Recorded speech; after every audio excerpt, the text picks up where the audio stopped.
Uttarakhand express देख रहे हैं आप और मैं हूं आपके साथ शीनम शर्मा। सबसे पहले एक बड़ी खबर देहरादून से आ रही है, जहां पर आज शाम को 4 बजे धामी कैबिनेट की अहम मीटिंग होगी, जिसमें यूसीसी ड्राफ्ट को पेश किया जाएगा और कैबिनेट ड्राफ्ट को हरी झंडी देगी, जिसके बाद 6 फरवरी को विधानसभा में यूसीसी बिल पेश किया जाएगा। तो कल हमने देखा कि ड्राफ्टिंग कमेटी ने मुख्यमंत्री पुष्कर धामी को सौंप दिया है ड्राफ्ट और अब आज शाम को कैबिनेट में इसे रखा जाएगा। कैबिनेट के सामने कैबिनेट हरी झंडी जब देगी और उसके बाद ही इसे विधानसभा में पेश किया जाएगा। 6 फरवरी को विधानसभा में यूसीसी बिल पेश किया जाएगा।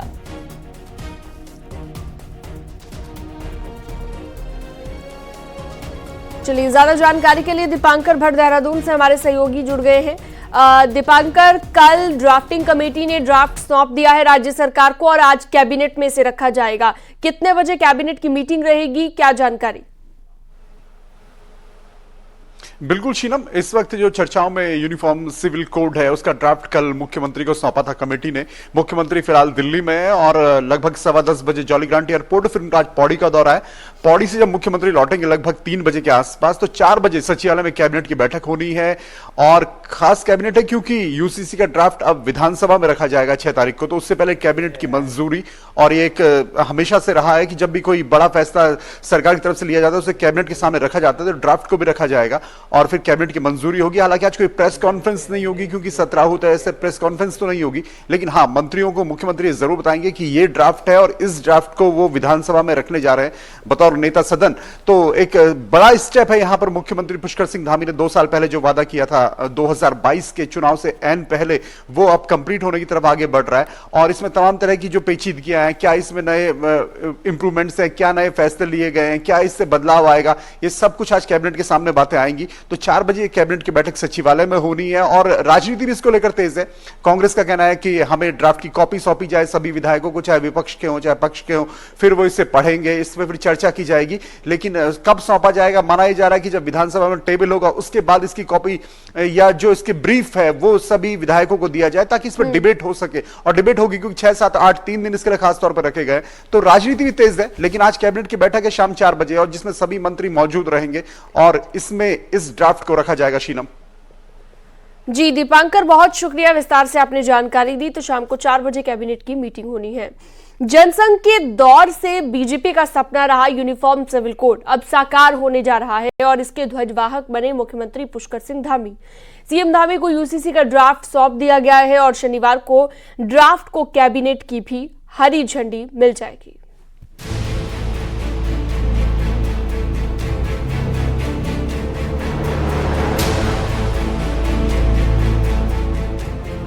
देश की सियासत में दशकों से यूनिफॉर्म सिविल कोड की चर्चा होती रही है, लेकिन कभी बात चर्चा से आगे नहीं बढ़ी। लेकिन अब उत्तराखंड में ये साकार होने वाला है।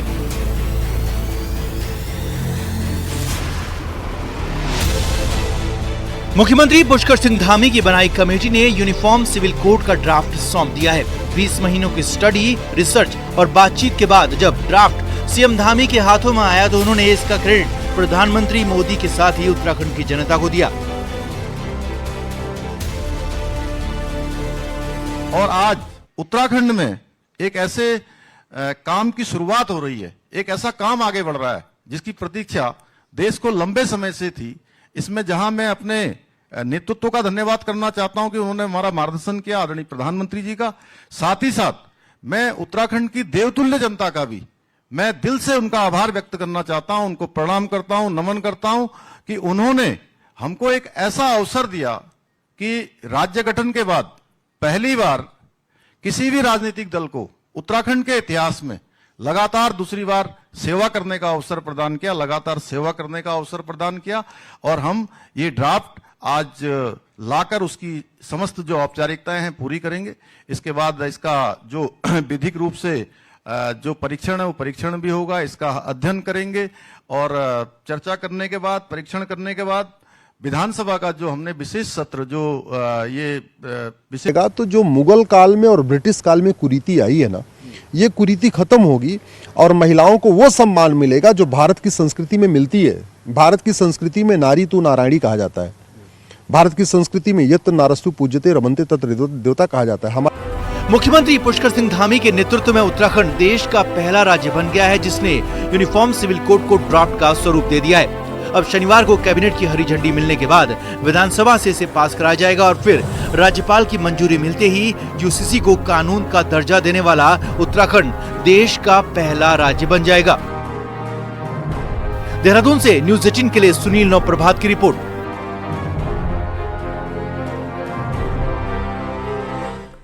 यूसीसी का ड्राफ्ट सरकार को मिलने पर देहरादून शहर काजी ने कहा कि सरकार जो चाहे अपनी मर्जी कर सकती है, लेकिन उन्होंने चेतावनी दी कि आगे जो परिणाम होगा उसके जिम्मेदार भी वही होंगे।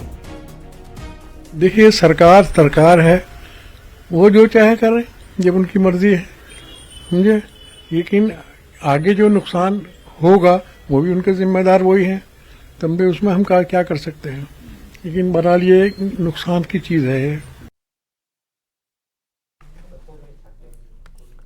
मुख्यमंत्री पुष्कर सिंह धामी दिल्ली में है और यहां पर केंद्रीय भारी उद्योग मंत्री महेंद्र नाथ पांडे के साथ मुलाकात की और इस दौरान सीएम धामी ने हरिद्वार में BHEL की 457 एकड़ जमीन और हरिद्वार रेलवे लाइन के किनारे स्थित 35 एकड़ जमीन को उत्तराखंड सरकार को ट्रांसफर करने की मांग की है।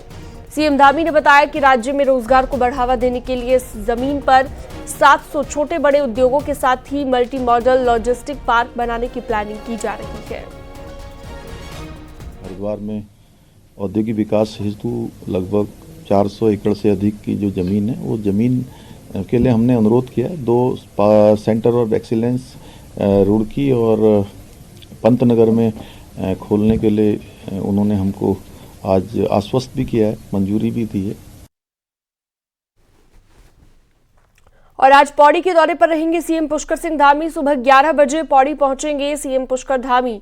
रांसी स्टेडियम से कंडोलिया तक सीएम रोड शो निकालेंगे और अर्बन हाट का सीएम निरीक्षण करेंगे, जिसके बाद सीएम कंडोलिया मंदिर में दर्शन पूजन के लिए भी जाएंगे। विपिन रावत के नाम पर बने पार्क का भी लोकार्पण किया जाना है। और आज पौड़ी के दौरे पर सीएम पुष्कर सिंह धामी रहेंगे। सुबह 11 बजे पौड़ी पहुंचेंगे सीएम धामी। स्टेडियम से कंडोलिया तक रोड शो भी करेंगे और विपिन रावत के नाम पर पार्क का लोकार्पण करेंगे। आलोक रावत हमारे साथ पौड़ी से लाइव जुड़ चुके हैं ज्यादा जानकारी के साथ। आलोक, सीएम पुष्कर धामी के पौड़ी दौरे को लेकर क्या जानकारी, मिनट टू मिनट कार्यक्रम बताइए, कितने बजे पुष्कर सिंह धामी पहुंच सकते हैं? देखिए, पौड़ी के लिए आज काफी ऐतिहासिक और खास दिन है, क्योंकि सीएम पुष्कर सिंह धामी का ये साल 2024 का पहला दौरा यहाँ पे है और रांसी स्टेडियम में वे करीब 11 बजे पहुंच जाएंगे। यहाँ पे जो शहीद जसवंत सिंह राइफलमैन हैं, जिन्होंने भारत चीन युद्ध में जो चीन के 300 सैनिकों को खदेड़ा था, उनकी मूर्ति का आज अनावरण सीएम धामी करने वाले हैं। इसके साथ साथ रांसी स्टेडियम से ही वे जो कंडोलिया है वहां तक रोड शो निकालेंगे और जनता से संवाद भी करेंगे। यहाँ पे जो कंडोलिया पार्क है, यहाँ पे अर्बन हाट का भी वो उद्घाटन करेंगे। इसके बाद कंडोलिया मंदिर के दर्शन करेंगे और इसके बाद जो दिशा ध्यानी प्रोग्राम है वे कंडोलिया में शिरकत करेंगे और फिर जो लोकार्पण होना है विपिन रावत जी का जो पार्क है, जो कि प्रथम CDS थे देश के, उस पार्क का भी आज उद्घाटन सीएम धामी करने वाले हैं। जी, बहुत शुक्रिया आलोक रावत इस तमाम जानकारी के लिए आपका। नैनीताल हाईकोर्ट से जुड़ी एक बड़ी खबर आ रही है। रितु बाहरी होंगी उत्तराखंड हाईकोर्ट की चीफ जस्टिस। जी हां, राष्ट्रपति की मंजूरी इसे लेकर मिल गई है। सुप्रीम कोर्ट के कॉलेजियम से संस्तुति की गई थी और 26 अक्टूबर 2023 को रिटायर हुए थे chief justice Vipin Sanghi. Chief justice का पद खाली था और माना जा रहा है कि रितु बाहरी उनकी जगह लेने जा रही है। रितु बाहरी चीफ जस्टिस होंगी।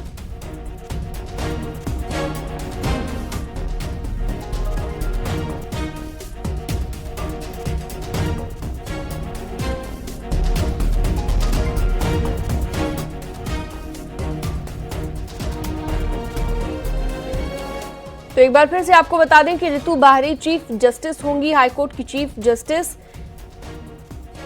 एससी कॉलेजियम ने सिफारिश की और उसके बाद रितु बाहरी चीफ जस्टिस होने जा रही हैं।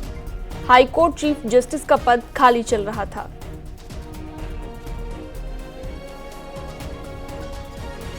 एक दिन पहले कांग्रेस नेता हरीश रावत ने हरिद्वार से अपनी बेटी के लिए टिकट मांगा, तो अब टिकट की रेस से कांग्रेस नेता हरक सिंह रावत ने खुद को अलग कर लिया है।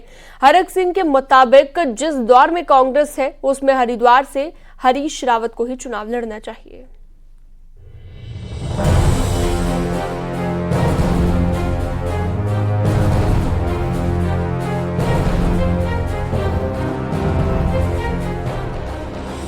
कल तक जिस हरिद्वार सीट से कांग्रेस में टिकट की रेस थी, उसी हरिद्वार सीट पर अब कांग्रेस के बड़े नेता चुनाव नहीं लड़ना चाहते। पहले हरीश रावत ने बेटे वीरेंद्र का नाम आगे किया, तो अब हरक सिंह रावत ने खुद को इस रेस से ही बाहर कर दिया।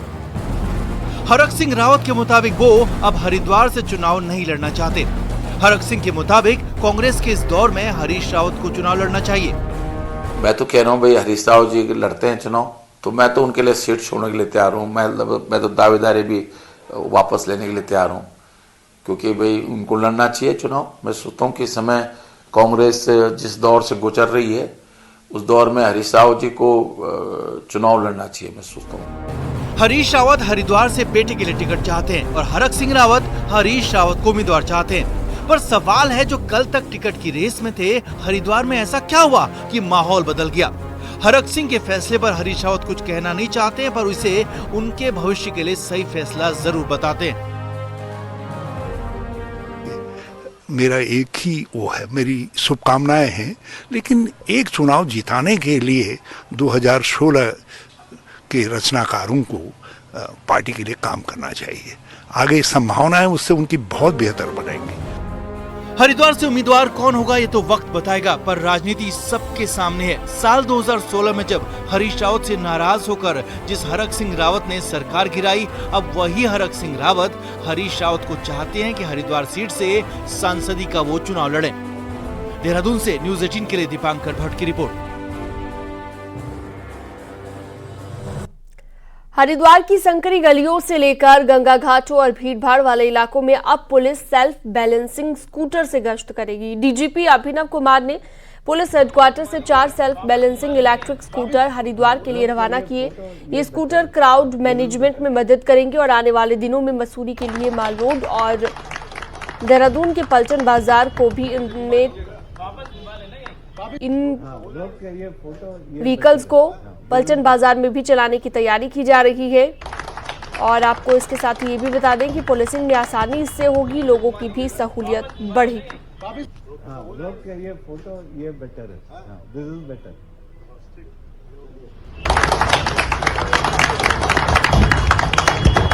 इसे घुमा लीजिएगा, वापस घुमा लेना ये फोटो ये।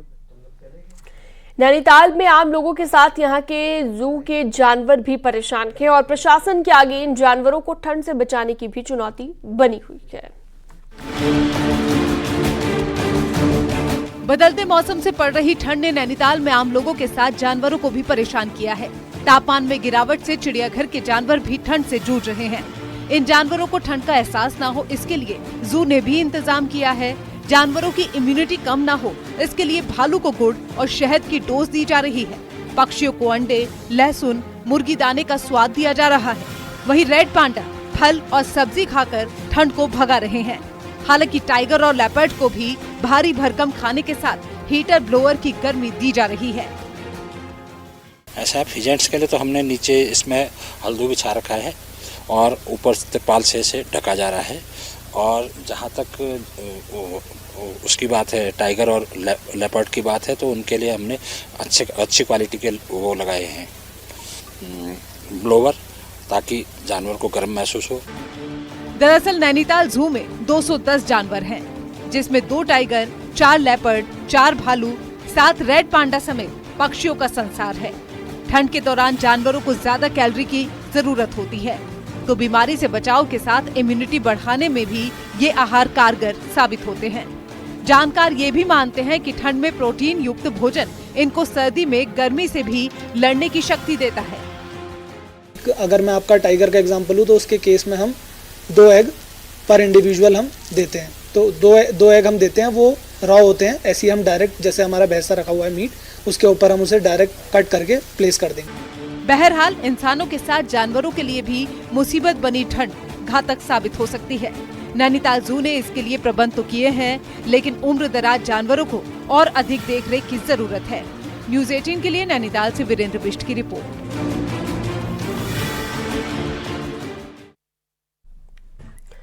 चमोली में 2 दिनों की बर्फबारी से सड़कों पर भी बर्फ जमा हो गई है। बद्रीनाथ हाईवे हनुमान चट्टी से आगे बंद हो गया है। मलारी जोशीमठ औली हाईवे भी बर्फबारी के चलते बार बार बंद हो रहा है। हालांकि बीआरओ के द्वारा मशीन लगाकर बर्फ को साफ कर दिया जाता है। जोशीमठ से औली जा रही गाड़ियां सड़क पर फंस रही हैं।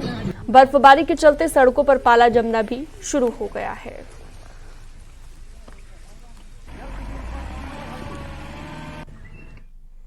औली में बर्फबारी के बाद स्कीइंग भी शुरू हो गई है। खिलाड़ी एशिया के सबसे लंबे स्की स्लोप पर स्कीइंग करते हुए दिखाई दिए। 2024 का पहला स्कीइंग अभ्यास भी औली में शुरू हो गया है और आने वाले दिनों में अगर ऐसी ही बर्फबारी होती है तो औली में नेशनल स्कीइंग खेलों का आयोजन किया जा सकता है।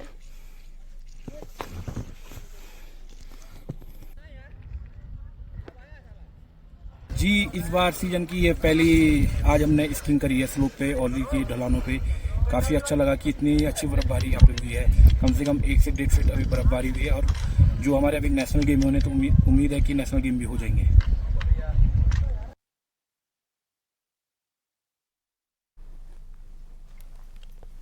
उत्तरकाशी के भारी बर्फबारी को देखते हुए यहां पर लगातार पर्यटक पहुंच रहे हैं, काफी उत्साहित दिख रहे हैं और उनकी खुशी का कोई ठिकाना नहीं है। पर्यटक जमकर बर्फबारी का लुत्फ उठा रहे हैं।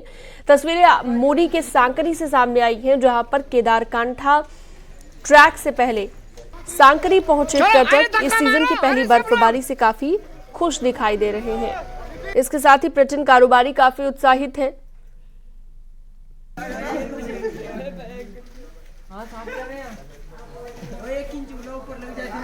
सभी लोगों के ऊपर बनी रहे।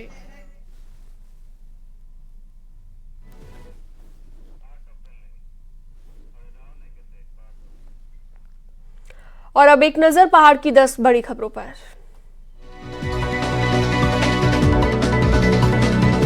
यूसीसी के ड्राफ्ट को लेकर रुड़की में मुस्लिम धर्मगुरुओं ने कुछ भी बोलने से इनकार कर दिया है।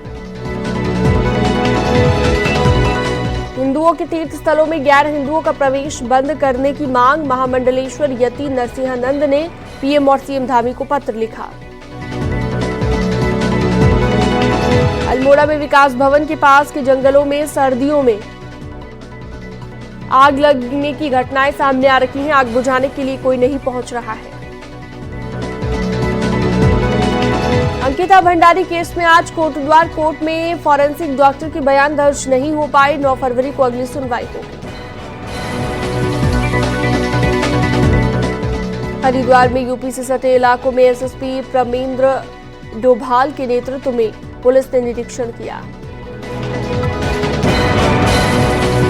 बीजेपी प्रभारी दुष्यंत गौतम के विवादित बयान के विरोध में पछुवादून कांग्रेस अध्यक्ष लक्ष्मी अग्रवाल के साथ कार्यकर्ताओं ने पुतला फूंका। अल्मोड़ा के चौकुटिया में हुए नशा नकी रोजगार 2 आंदोलन की आज 40वीं वर्षगांठ धूमधाम से मनाई गई। विकासनगर के हरबटपुर से रोजगार ऑफिस शिफ्ट करने का लगातार विरोध किया जा रहा है। बागेश्वर में पिंडर नदी में पुल और सड़क निर्माण की मांग पर सोराग के ग्रामीणों को कांग्रेस ने भी समर्थन दिया। विवादों में रही नैनीताल डीएसए के चुनाव हो गए थे। शुक्रवार को हुई एजीएम के बाद सर्वसम्मति से अनिल गाड़ियों को महासचिव चुना गया।